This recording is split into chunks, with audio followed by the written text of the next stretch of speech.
Testing. Testing. I don't. Do they say like 1, 2, 3 for this stuff? I don't know. I'm not. It's really a homegrown business. Anyways, it's been so long. Yo! Welcome to the Jepcast. You might notice, hey, there's no Henry this time. And yeah, it's true. It's just me this time. It's just the old Jeppy special.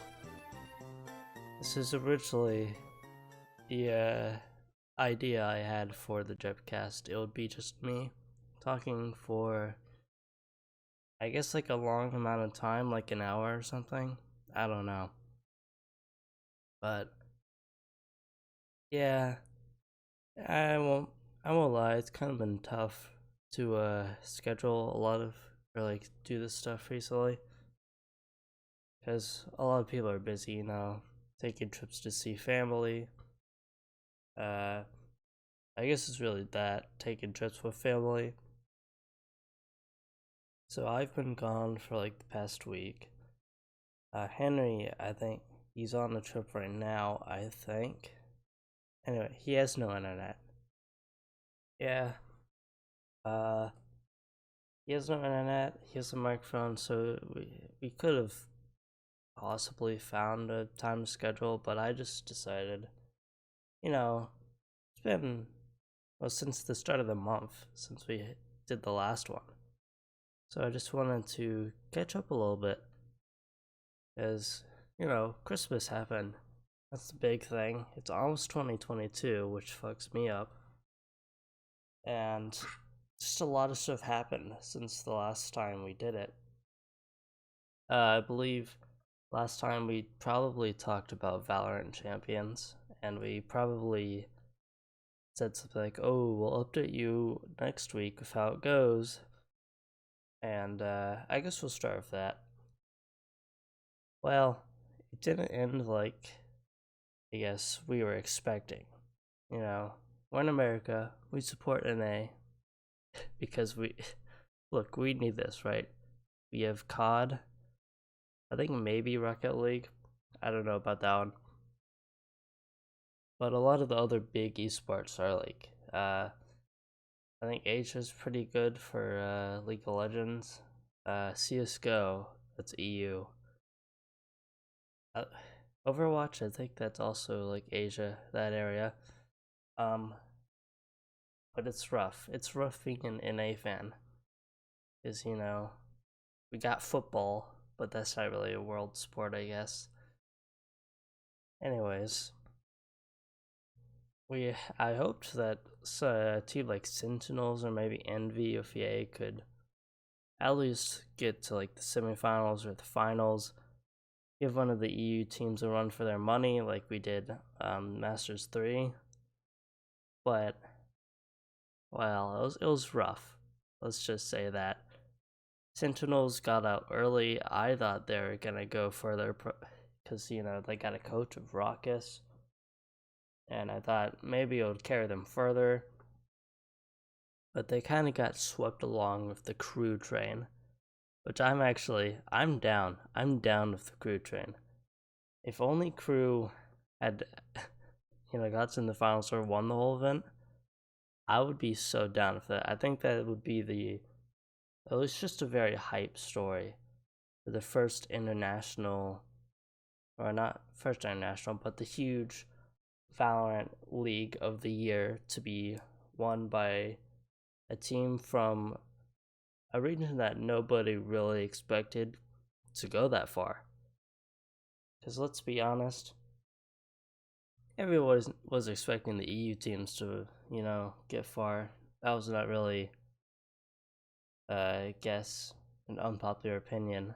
I guess people are expecting some of the NA teams to go further than they did because of their past showings, like Sentinels and Masters 2, but that's a while ago, I guess.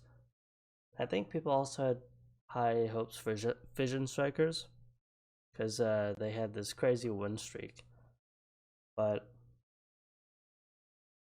when it came down to it, I forget where I was even going with this. Anyways, it came down to an EU versus EU final, and in that I kind of hoped for Gambit to win because they had some good comebacks, and I think that would be hype. But the Sind won it all. It was still a hype final because it did. If I remember correctly, it was 3-2 in favor of Send, so it did go to like a very close final.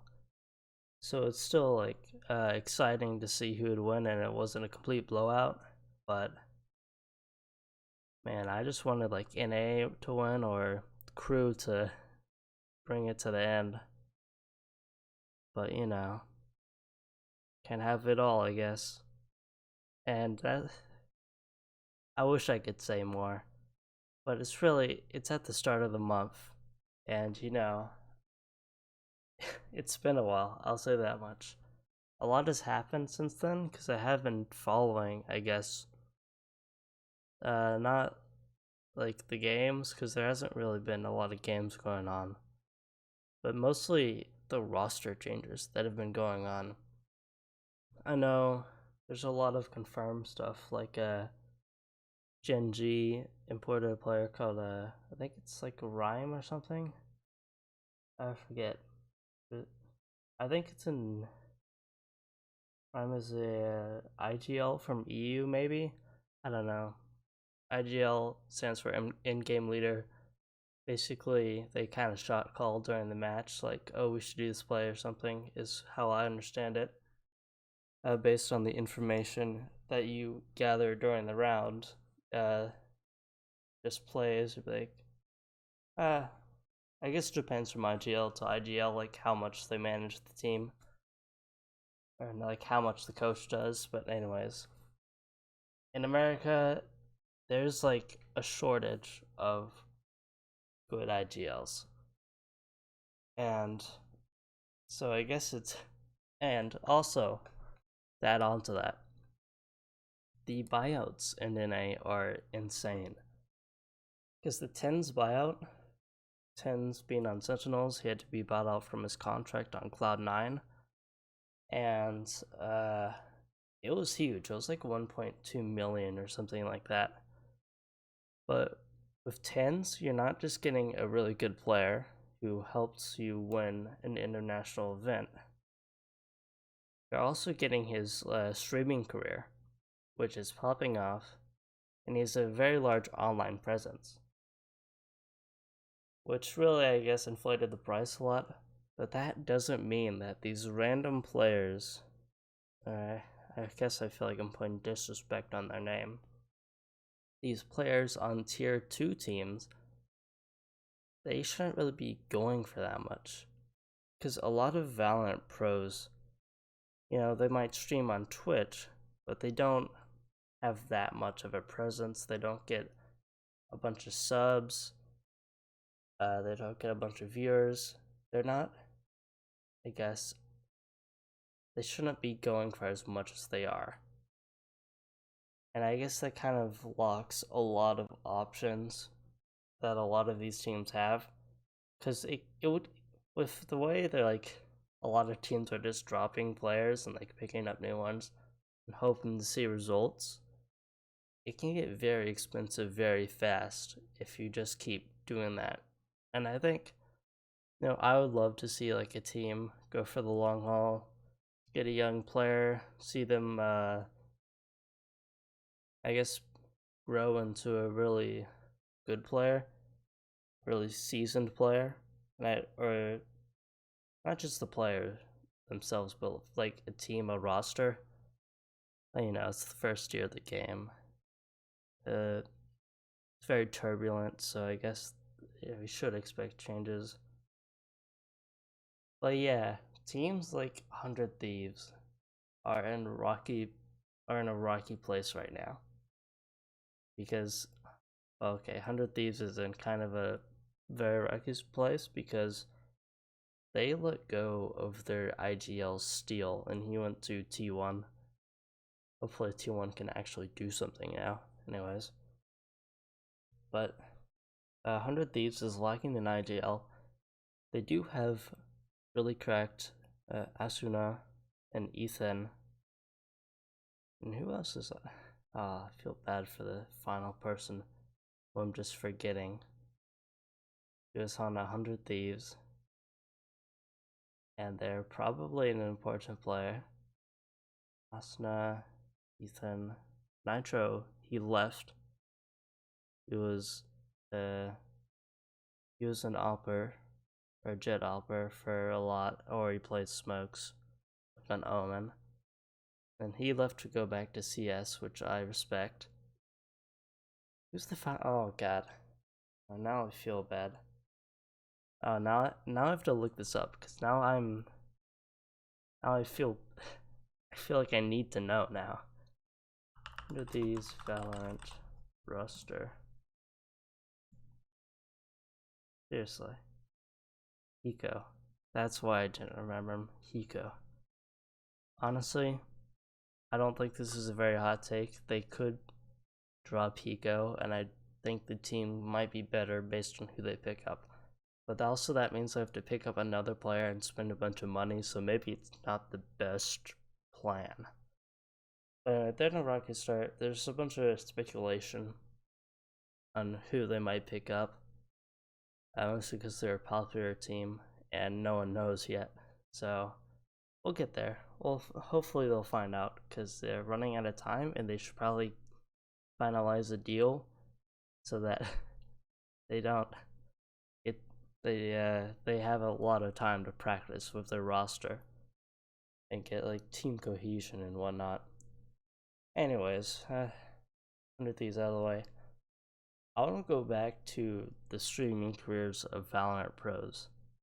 So I think it's really, some of them is weird, because I watched Ye from Envy. I've been watching him a lot because just these long streams where he just grinds Valorant. Man, it's crazy, because I feel like a lot of these pros, they just kind of run it down and hope it works. And like a lot of these games aren't close. I saw a lot of like 12-4s or some 13-4s or something like that. And damn, they're kind of cracked. I know they're pros, but just like it feels like they're just kind of talking about something random, and then he walks down mid on Haven and gets this crazy shot. I remember this one moment where Ye was like, the enemies haven't been coming to him all game. He's playing like Reyna or some shit, Reyna or Jet, or Chamber. One of those. And he's basically like, I want to see some action. So he walks out of Garage on Haven and gets a really clean 4K. And it's like, bro, he just decides he wants to see some action and he walks out and gets a 4K? Bro, I'm out here putting on all this thought into what I'm doing. I'm whiffing shots. I'm not doing that good. And these pros just walk it down. God. And then they just own. It's crazy. Maybe I just need to play the game more. I don't really play Valorant too much. I'll be real. I play it a lot with friends. But I want to play it more alone. It's just solo queue feels kind of daunting, I guess. I don't know. But probably sometime within the next week, before school gets back up, I'll grind, because I'll be honest, Valorant, something about it makes me want to improve with it. I just wanna get better, because I feel like I have something to prove. So I guess my friends and to myself that I can be kind of goated, and that I don't know, there's this, I guess, running joke where Henry is the same rank as me, yet I kind of do better than him in every game. Not every game. Henry has some good games. I will give it to him. He's a lot better with utility usage, is what I would say, and like game sense, and I think he has a better pull of agents. but I feel like I get more frags. I don't know. This might be me stroking my ego, and I get it. Maybe I deserve the rank, but I want to improve. This is a tangent that is just going to end with me saying the same thing over and over. But I've been doing some aim labs before I left for my vacation, which I'll talk more later on. And I don't know. I feel like aim labs, sure, if your aim is like really bad, it can help. And I will probably keep doing it just because why not? But I think that I've realized that the best way for me to improve at the game is just to play it a lot more. Just hop into solo queue, grind, and plus that's also how you get rank, so I guess you kind of need to do that. And it feels kind of counterintuitive to me, at least. Or, well, I don't want to say that because it feels very intuitive that playing the game would make you better at it. But I feel like it's just a realization that me playing with my friends won't make me magically improve. Getting on aim labs won't make me magically go up a rank. Or like 3. I won't be magically gold just because I put in the hours on aim labs. I do need to put in the hours in the game. It's just like The Rock said. It's about drive. It's about power. We stay hungry, we devour. And that is crazy that he just... Anyways, The Rock aside. I'm gonna start grinding soon, I guess. Get on that grind, hopefully. I'll update you if it goes well. Or if I am stuck in iron. Which I hope not. That would be my living hell if I was stuck in iron, but... You know... I guess it would be what it has to be. So let's get off of Valorant for a bit. I feel like I've milked that topic for all I can, because it's now, I guess, around 18 minutes in. I might cut out a few things, so it's more like 17 minutes, but, you know, Valorant, always a good topic to get out. So, I guess let's just go chronologically and go to D&D. Because I haven't had D&D in a while, thanks to the aforementioned scheduling issues. So I guess I'll do the weekly D&D update. So the last session we had, not gonna lie, it was kind of scuffed, because one person couldn't make it, another person had to leave halfway through. So it was kind of like a side quest kind of thing that usually would be glossed over in like an hour. That doesn't really seem like glossed over, but usually we'd get past it pretty fast, and it wouldn't be like this huge deal. But we got this side quest kind of thing where, okay, we got on a ship. I forgot what I said last time. I don't know.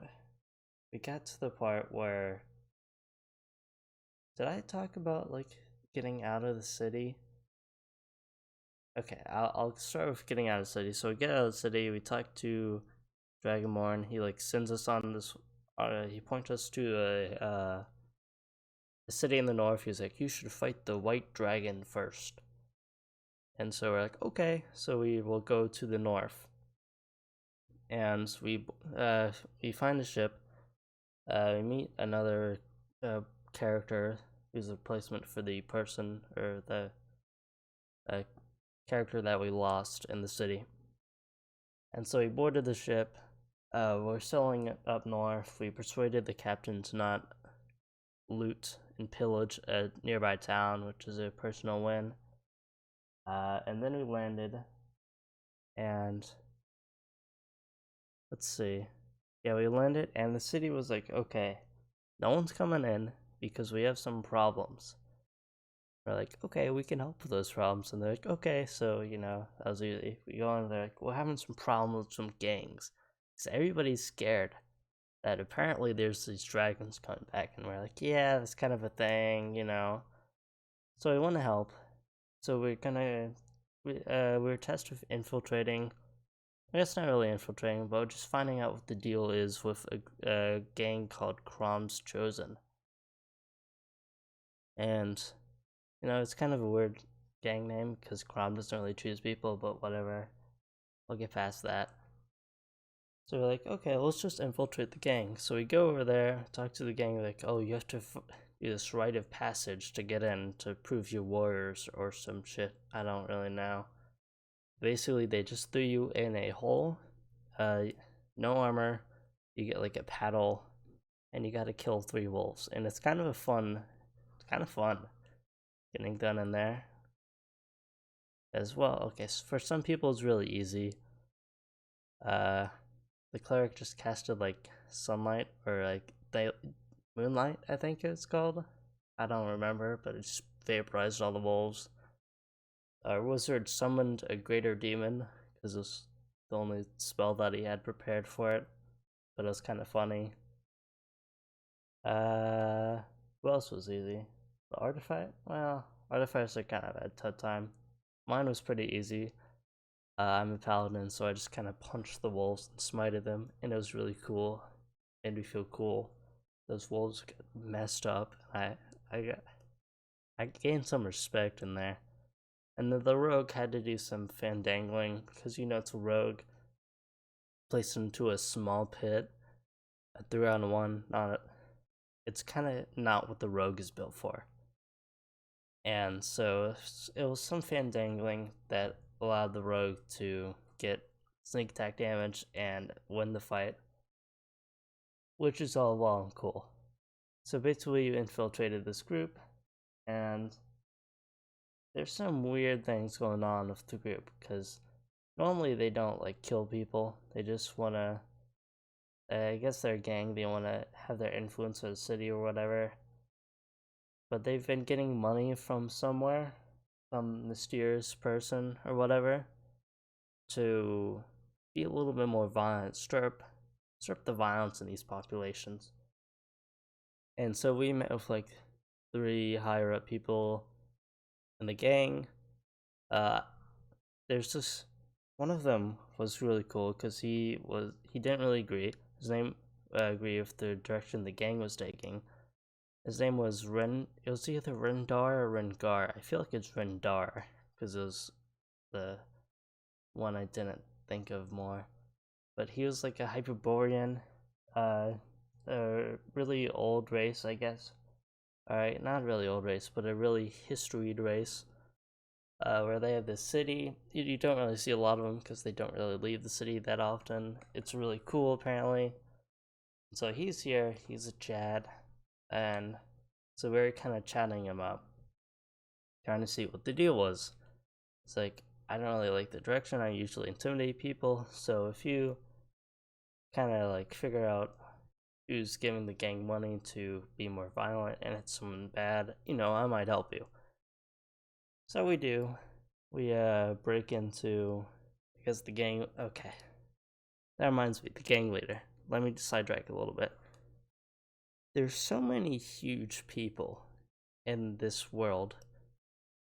And I guess, I don't know, it feels kind of weird to say that. But our DM just, it feels like every time we go somewhere, there's this huge dude. He's like the leader of some gang or whatever, with a massive sword. And it's crazy. Because there's this leader of like some bandits, the Homen, and he was absolutely crazy huge. And then there's this guy, there's probably more, I can't remember. This guy was, I forgot what he was, but he was some half or full, just really big race with really big sword. Anyways, I'm getting off topic. But we go into his place, we steal some letters, we find out it's the necromancer Sarkon is funding the whole thing, so we'll probably go kill him. But tell Rendar, he's like, hey, I'll help you overthrow this this guy, I can help you get him to any ambush spot you want, and we'll just go from there. And so he's kind of a homie. I love Rendar. I hope he doesn't. We never rolled any insight checks, did we? Well, that won't be a problem. But hopefully this ambush will go better. I don't know when the next session will be, because to be honest, it's a lot of weird scheduling things and nobody has sent anything. I don't know if anyone is on a trip. So we'll figure it out. But it seems like the next thing we're doing is New Year's D&D one-shot, which is like a completely separate adventure, like just that. Just an adventure for that session. So I don't know if it'll be connected or what, like in the same world or whatever. It'll just be something random, but it seems fun. So I'm down. I don't know if it'd be in the same world because it's not the same DM. I don't know how I said that. Anyways, I'm down. I'm excited. And yeah, I guess that's the D&D segment. I might come back if I talk about Christmas gifts. Or I'll talk about it now. New D&D book. Fizban's Treasury of Dragons. Maybe it's Fizz. I don't know how to pronounce it. I'm gonna say Fizban or Fizban or whatever. But anyways, it's a book all about dragons, which I guess is half of the name. And it's really cool. I'm not usually a DM. I hope that didn't. Hold on, what's going on? We're getting messages during my podcast. I guess I didn't tell anyone about this. So, hold on. I will respond to that. No, actually. No. I'll respond to that after the podcast, so I don't get distracted. And I feel bad for ghosting this person, but if you're watching and you know you messaged me on the night of the 26th, I was talking about the new D&D book, which is so important. Anyways, new D&D book all about dragons, and holy crap, I'm not usually DM, but I just like flipping through a lot of these books because they have cool art. I'm telling you, some of these dragons, they look really cool. You know, they have cool stats. But this art is really cool, man. And it has a lot about like how you would play a dragon. One thing I think is very cool is that it has these tables for connected creatures, which is basically just any creature that would have some sort of relationship with the dragon. Like, I'm just on a random page of the gold dragon. And for the ancient gold dragon connections, the table is like, 1, you roll d4 to determine this. 1. A soul who admires an ancient gold dragon campaigns to recruit the dragon to the service of the solar's god. An ancient gold dragon and a lich have vied to bend history to their respective wills. The two have reluctantly come to understand and empathize with each other. And just kind of stuff like that. I recall one of them was like a white dragon and a death knight come to understand each other or whatever, and they like reminisce on their days. It's just stuff I think is really cool, and they would just really help to improve the world, I guess. Like if you're a DM and you want to run some of this stuff, it's just really cool. Some of that art, man, just looks really cool. And I was reading some of the stat blocks for like the huge dragons. I probably won't remember any of them if it comes down to it, but like for like the aspects, like any aspects of like a god or chromatic great worms or whatever, those have like, I don't know if this has been done before, but they have a feature where if they go down to 0 hit points, they kind of regain most of them, and they gain like more like abilities. So it's kind of like a phase 2 of a fight, which I think is really cool. I think stuff like that is huge, because these are huge, like closer to end game kind of bosses that you would fight up in the higher levels. And I think for stuff like that, if you had this huge boss fight, really cool. Anyways, I don't have much to say. I'm not a DM, but that book, cool. I love dragons, and I wish I would fight more of them. And now it's time for my scheduled drink break, because it's at 31 minutes. So usually I have Henry here, and he helps a lot for me not having to speak for the whole time. So now my voice is getting kind of dry. Yeah, and it's just very useful, so I don't wear up my voice, because I can do this in small instances, like minutes, like how I used to do it back in the old days of the podcast. But now I gotta do it for an hour. Can't do it no more. Can't do it like I used to. I'm getting too old for this shit. Anyways, let's see. Valorant, D&D, get the stuff we have to hit. We're legally required to. So now I guess let's just go to like something that happened recently, like trips we're taking. Like me and my family, we went on a trip to Mexico. It wasn't spontaneous. We had this planned so long in advance. Earlier in the year, I think it was when COVID was dying down, so I guess we kind of hoped that this stuff would go away. But then Omicron came, and it was just, I don't want to defend myself too much for it, but yeah. Anyways, we went to Mexico. We went to like this all-inclusive resort place in Cabo, and I don't think it really gave us like an accurate view of Mexico, because it's kind of like a resort where tourists go to tan and drink and get really drunk and wasted, because the drinking age there is 18, so I guess if you're under 21 you can go and have fun, but I didn't.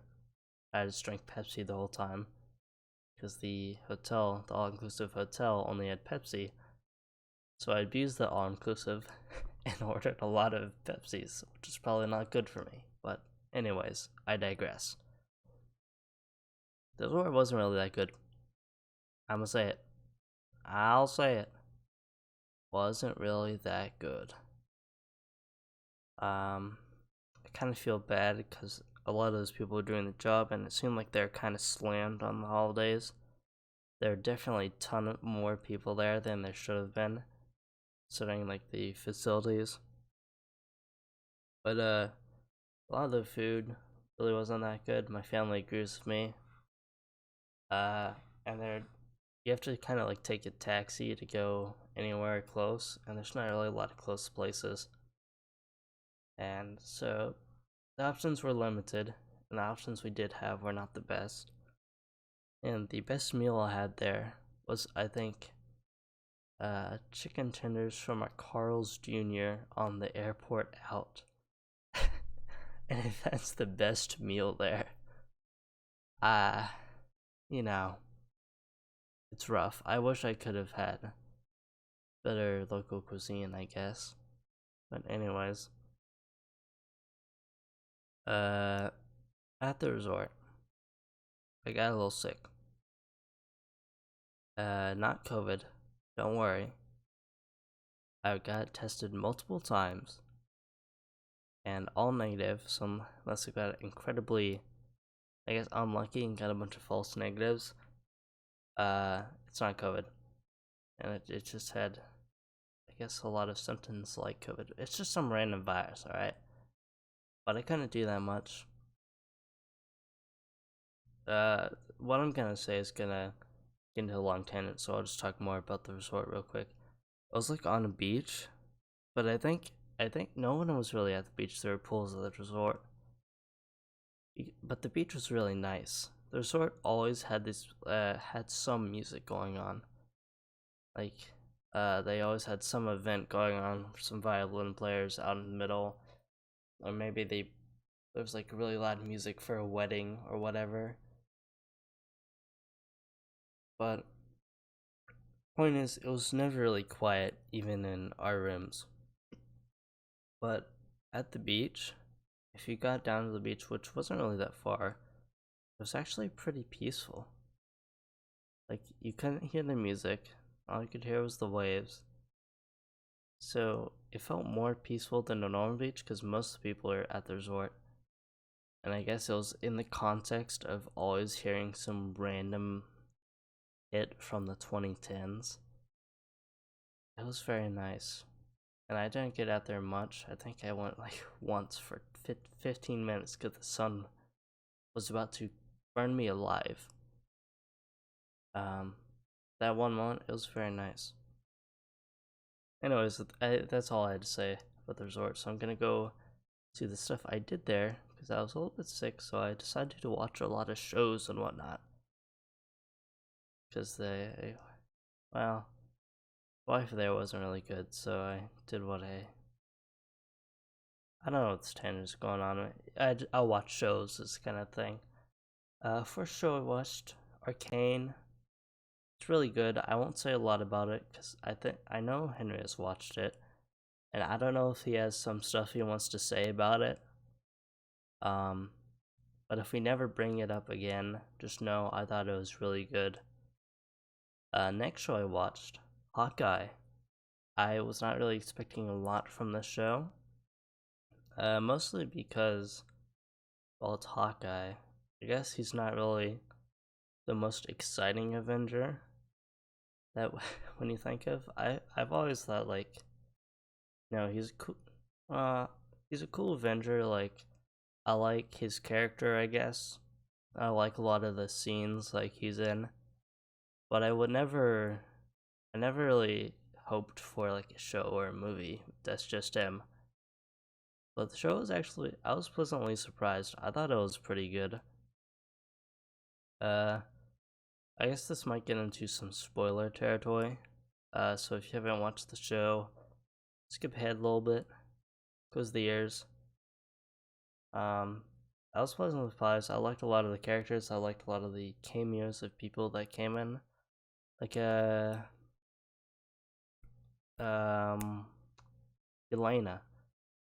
the sister of Black Widow, was in the show there to kill a Hawkeye, which is a plot thread from I think it was a post-credit scene of Black Widow, and I liked a lot of her character and her interactions with Kate Bishop. I guess I liked the story, and in the final episode we got Vincent. I don't know how to pronounce his last name. But anyways, the actor who played Kingpin in the Daredevil show, he showed up as Kingpin. I don't know if it's like the same Kingpin. I think the actor said he was playing it the same.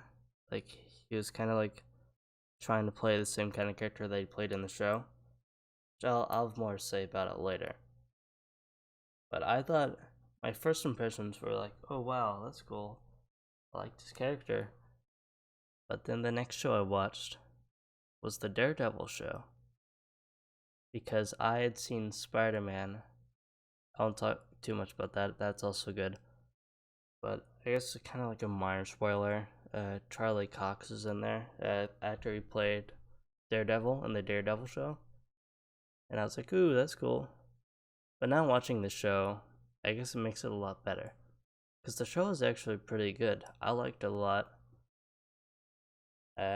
I did have a liberal use of the skip 10 seconds button, because I was trying to get through the show before I left, so I ended up watching 3 seasons of 13 episodes each, like around 15 minutes length, in about 4 days. So, yeah, I was grinding, I guess you could say. Anyways, yeah, it was a good show. I liked Charlie Cox. I liked Kingpin. And I liked season 2 of the Punisher. He was in there. I liked a lot of the fight scenes. I did like when the blind person beat up all the people who weren't blind. And I don't know, I'm not blind. I don't really know any blind people. But for a non-blind person who doesn't know any blind people, it did feel like Charlie Cox was a blind person. I don't know. It was kind of, he had some weird things about like a world on fire, like how he perceives the world. Yeah. And like there's some weird scenes of like a person that looked like they were on fire. It didn't really make much sense, but fight scenes were good. I think finales were pretty good. Like I feel like everything was kind of building up to the finale of season 3. And I felt that emotional payoff there was good. I don't want to like say too much about the show, but if you haven't watched it and you want to watch it, yeah, go ahead, go for it. But it did make me think more about Kingpin in the Hawkeye show, because Kingpin in there, he's like in the back of some random shop, I think, and like sure he's in talks with like a major security company, but Kingpin in the show, he's okay. I guess he is a little bit scary when like he's in the scene of another person, because you never know when he's gonna bash their head in with a car door for a long time and make some pretty gruesome noises. But he's not just scary because that, he's scary because he's kind of like this omnipresent threat, where he has a bunch of like, he's corrupted a bunch of like the police there, so you never know, like you're never sure if you can trust any of the police who comes to the scene. He's also working with a bunch of gangs. He's corrupted like the FBI, the media, and he always seems like he's one step ahead. Like they're always trying to find some way within the legal system to take him down, and they just never could find one. There's always one smoking gun at like the end of the season or something that they're able to take him down, but otherwise he's like corrupted the jury, he's corrupted the judges, so you can't really take him down like that. But in the show, he kind of shows up to like kill someone on his own, and then when that fails, he just walks into some alley, and something bad happens to him. But it feels like the threat of Kingpin and his like corrupting people, like having everyone on his side, kind of really didn't feel like that. I didn't feel the threat of Kingpin, and maybe they're gonna bring him back with the Echo show that is, I guess, supposedly in development, and maybe they're gonna lean more into that there. I don't know. He felt kind of underwhelming after having watched the Daredevil show, and yeah, that's all I have to say about the shows I watched. Because now I need a drink break because my voice is hurting. It's rough, I'll tell ya.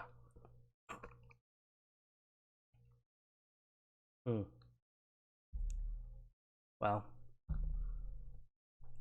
the sacrifices I make to give to you, to give this great content to the people. I'm sacrificing my body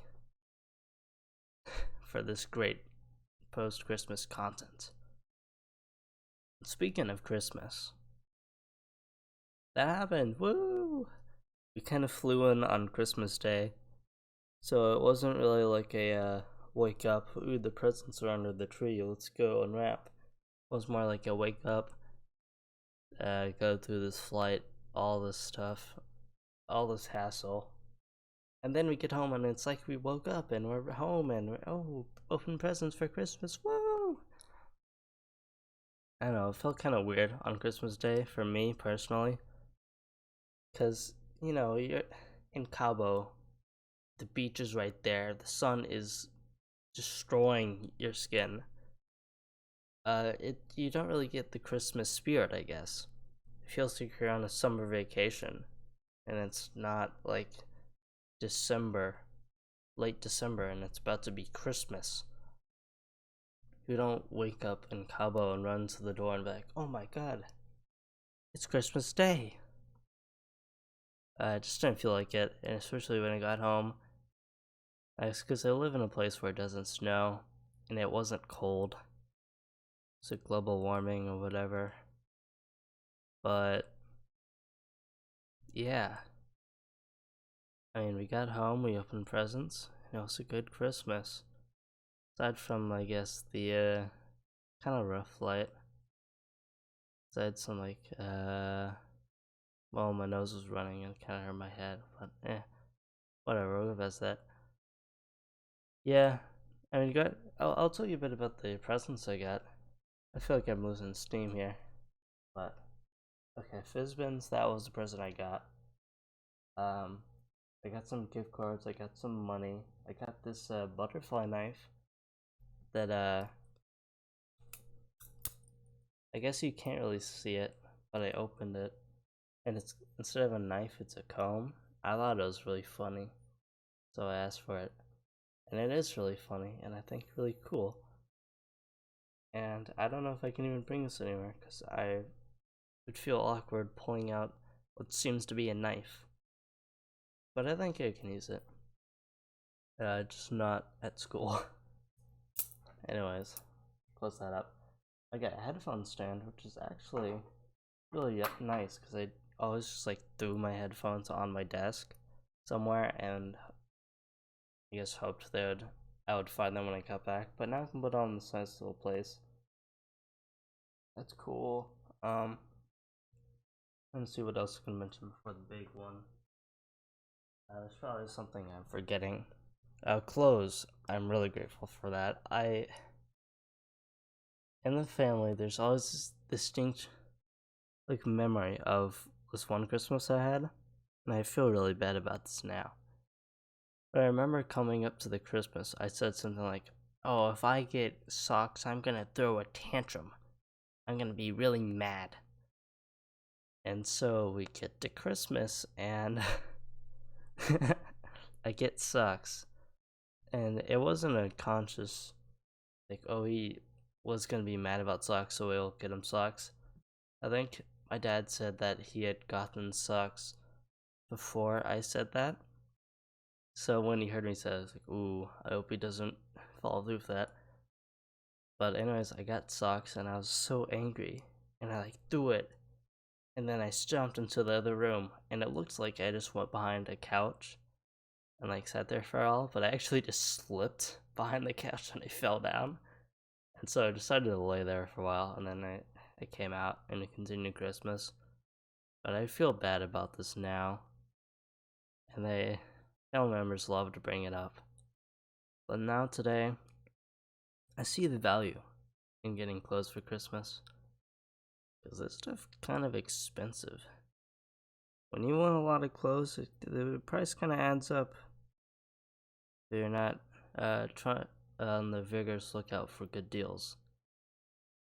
Kind of knew this stuff, if I'm being honest. But I got a lot of nice clothes, but the big gift, this was kind of a holdover from last year, was the graphics card. Because I've been running with my 1063 gigabyte for a while, and when I'm playing games like Red Dead 2, it chugs. It was bad.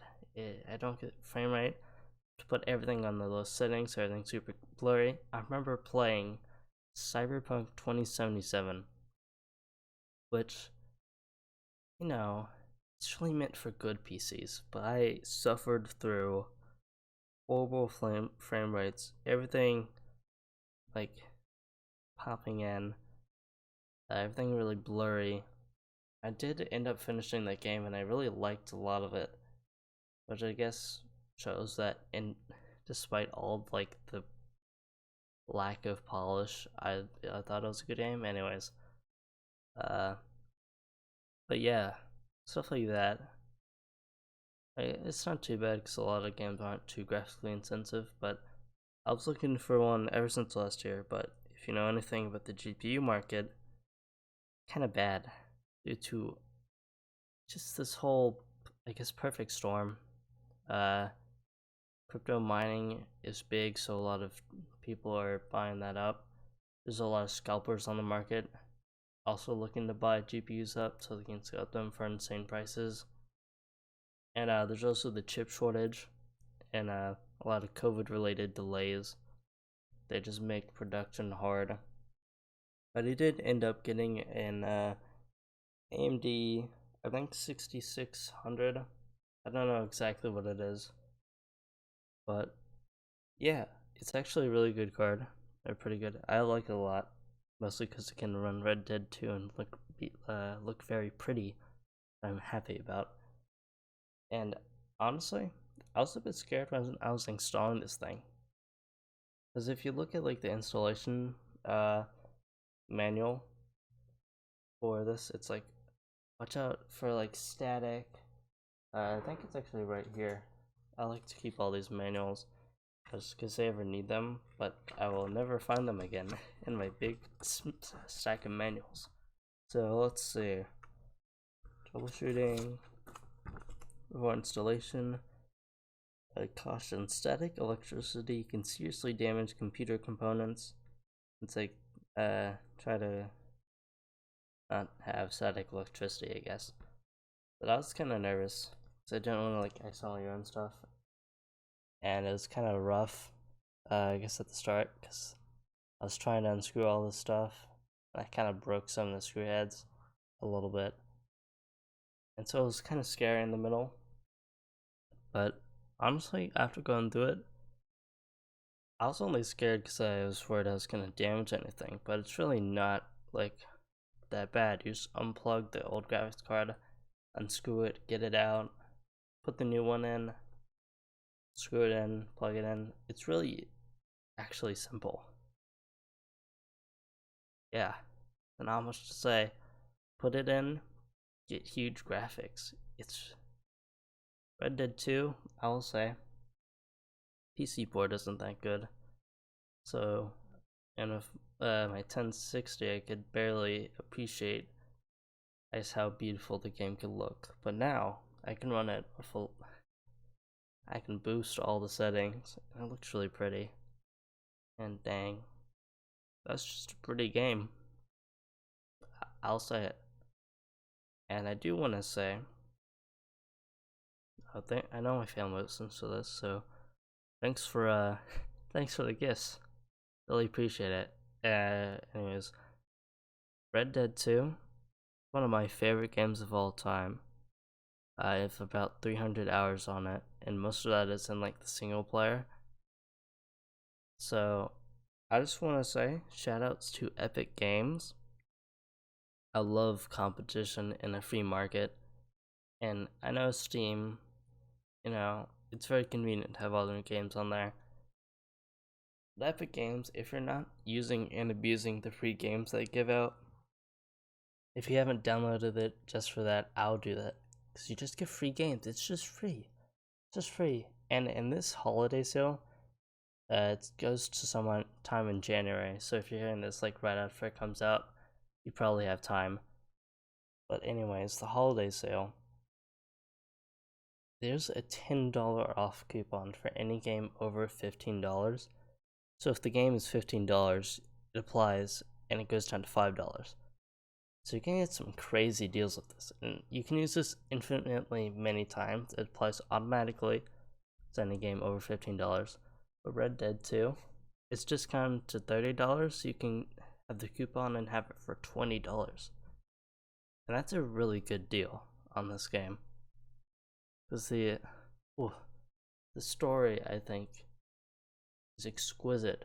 The gameplay, you might not like it that much, because, I don't know, it feels kind of hit or miss, I guess is what people would say, because a lot of people have criticized it for being slow. But that's just what I like about the game. It really allows me to get, immersed in the world and all that. But yeah, shoutouts to Epic Games for that crazy sale. One game I got on sale, Inscription, got it for like $5. Cause the coupon. but you can get a lot of good deals. If you're looking to get Civilization 6, because I know me and my friends play that sometimes, we load up like a game. The Civilization 6 Platinum Edition, I think it was called, it has like a bunch of DLCs, is discounted.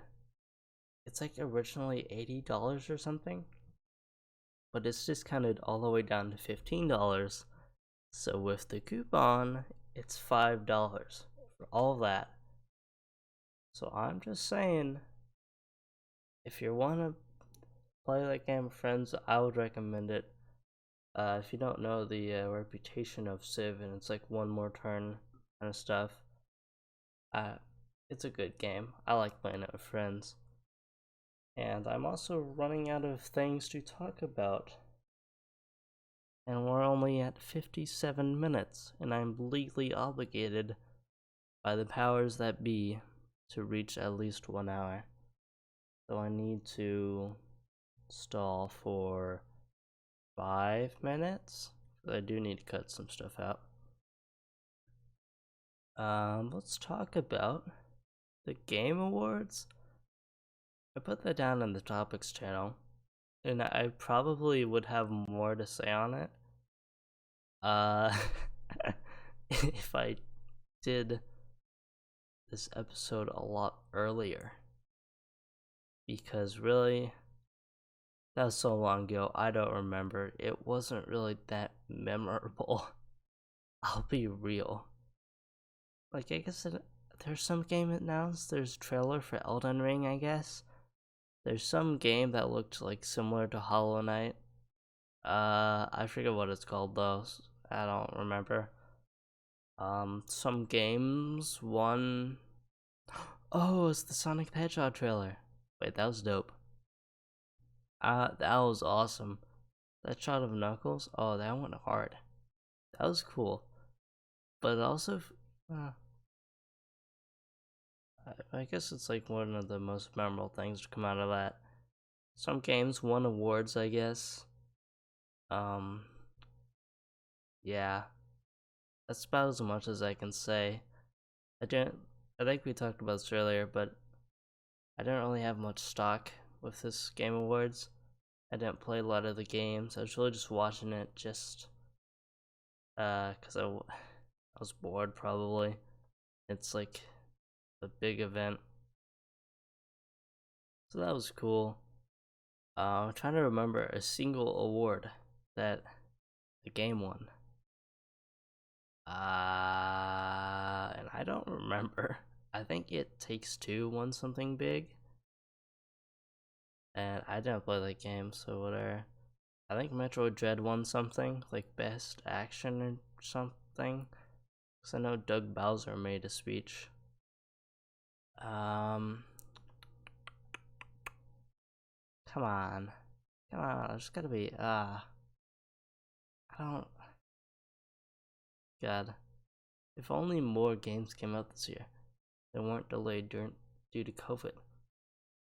So I know Elden Ring's gonna come out soon.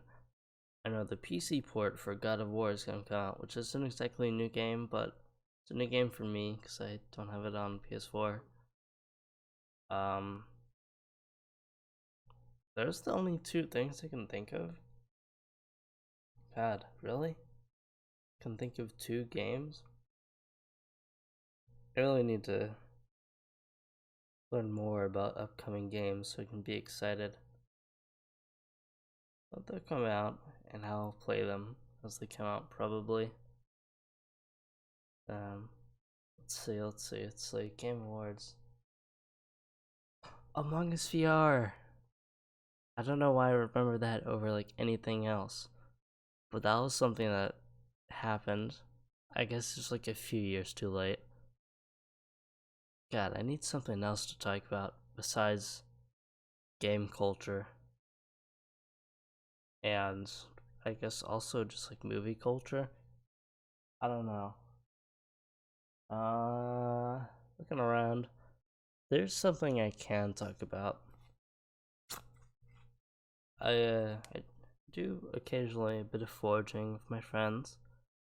And I made this really cool karambit knife out of Might have been lawnmower blade. Might have just been some random scrap of metal.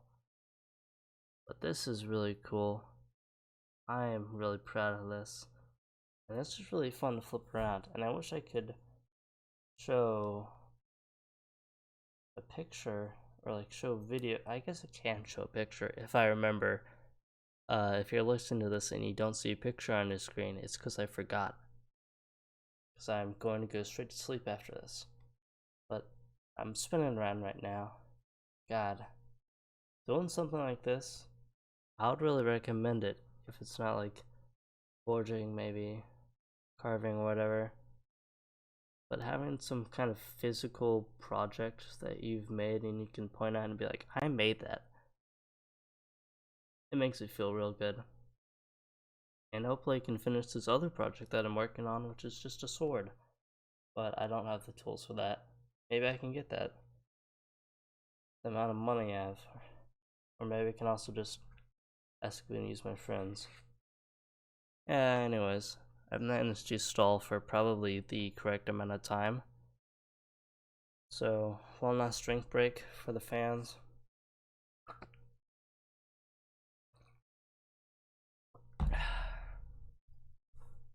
Nothing beats apple juice on 12:30 and 12:27:21.